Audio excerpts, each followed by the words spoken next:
Welcome to Sapien Analysis. So when you are actually working with women, as you mentioned that historically there is a like kind of a gender biasness in detecting ADHD in males, of course, and women were ignored. So does it have any? I mean, of course, that is a social issue which is actually being changed now. But what I'm actually trying to understand is, as you mentioned, that not every kid actually manifests this kind of behavior equally. And is there any gender biasness, inherent biasness between males and females, that how they manifest it? Well, I think that for both ADHD and autism, there is gender bias. Certainly more boys are identified because I think the poster child for ADHD is the hyperactive boy. And more boys were identified on the spectrum because as very young children, girls are more aware of being different. Girls tend to play in groups more than boys.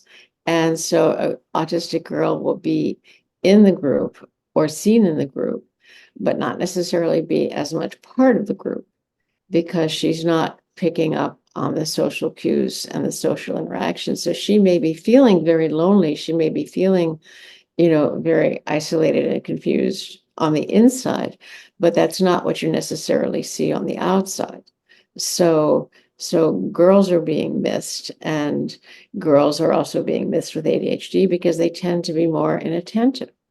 So you got a lot of girls not being identified because they don't look like the poster child of the boy who has autism, who has women are told, you don't look like Sheldon.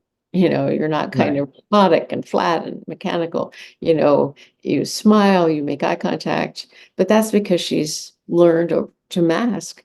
But also, I think the gender expectations of girls and boys are quite different. Right. So that a boy who is really active, well, there's more of a boys will be boys kind of attitude. Right. Whereas girls are supposed to be people pleasers, and girls are supposed to be more submissive, and girls are supposed to do what they're told.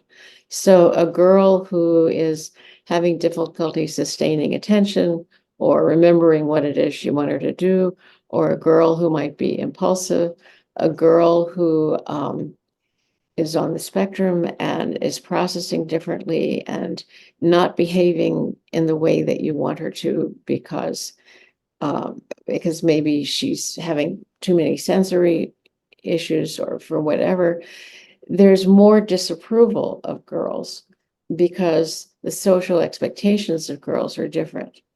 So girls tend to get called rude or oppositional or, a whole list of names because they're not meeting gender expectations and we're not identifying what the underlying issue is. This video is brought to you by Allura Online. If you love our fantastic videos, guess what? Allura Online can create amazing content for you too. Want to elevate your brand with top-notch videos? Check out the Fiverr link in the description or send a private email for more details. Act now and snag some exclusive discounts. Don't miss out. Contact Allura Online today and take your content to the next level.